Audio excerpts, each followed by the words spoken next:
Most players use Soldier 76 like a standard FPS character, stand still, shoot and hope for the best. And yeah, that was the reason he was designed for, but that's not how he's meant to be played. The best soldier players don't just aim better, they choose fights they are already in their favour, and that stops generic grizzled soldier number 45 from becoming a shoehorn character and becomes someone you can usually rely on.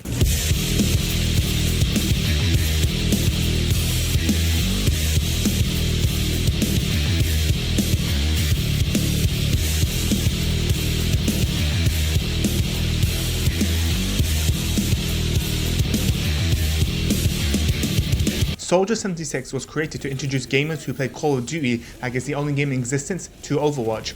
Soldier is the entry point into this weird and wacky world of talking robots and cyborg ninjas. His abilities are about as generic as they come. An assault rifle, which is viable at all ranges, he's the equivalent of a grenade launcher for splash damage and finishing off weak opponents, and he's the only member of the cast with a generic sprint ability.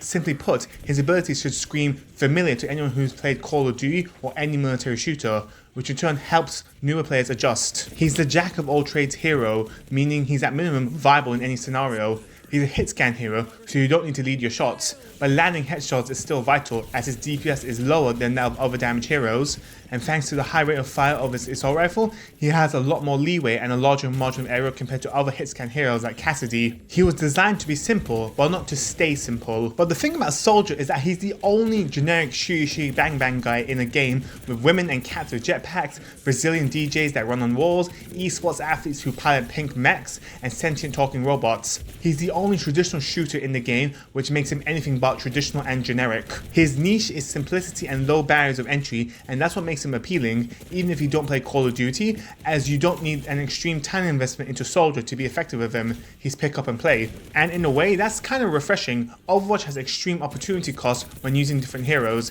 Junkrat has extreme damage but struggles with airborne targets and consistently fails to land his grenades. Genji and Tracer have extreme burst damage and movement but lack consistent damage to stay in the fight for longer than 15 seconds, and immobilization might as well be an early grave for them. Is she alive? What girl? I don't know no girl. Fuck! Focus right here, right here.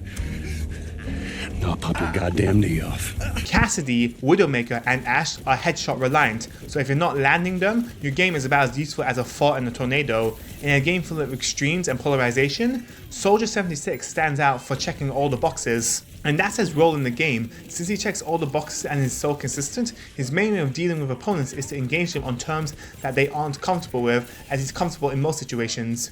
Widow and Ashe, get in close and harass them. Where are you? Here.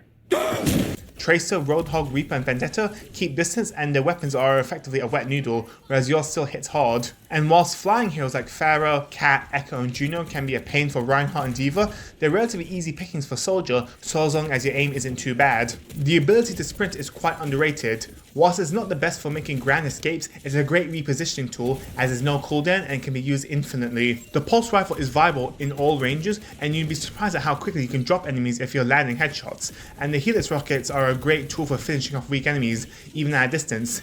In addition, they travel surprisingly fast, so they can be quite unpredictable and in turn difficult to dodge. But the real kicker with his kit is the biotic field, which makes him a quasi-tank. It gives him the sustain he needs to win quite a lot of fights as it heals for 200 health, meaning the enemy has to dish out 400 units of damage to kill him, which can be a tall order. Often in close or medium range, I'd drop a biotic field and I'd win an engagement against someone even if the engagement was favourable to them, simply because I had the self-sustain to keep myself alive.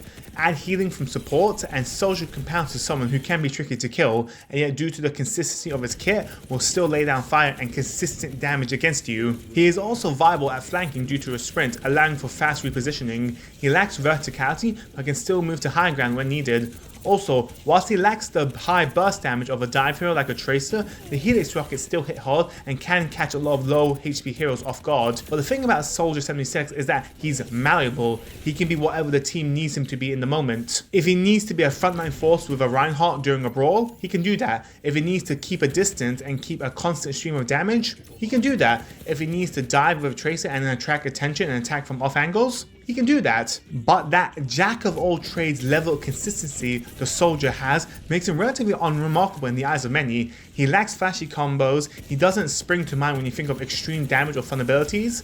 He's just there. He's just standing there, menacingly! Since he's so consistent and lacks any extremes in his abilities, he doesn't leave a lasting impression as someone as fast as Tracer or Lucio brings to the table.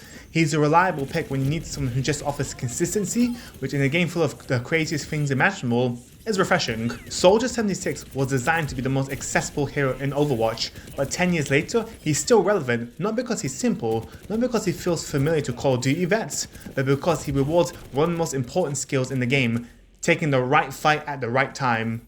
This is Zach, not Zach, signing off. Please remember to like, favorite, comment, and subscribe.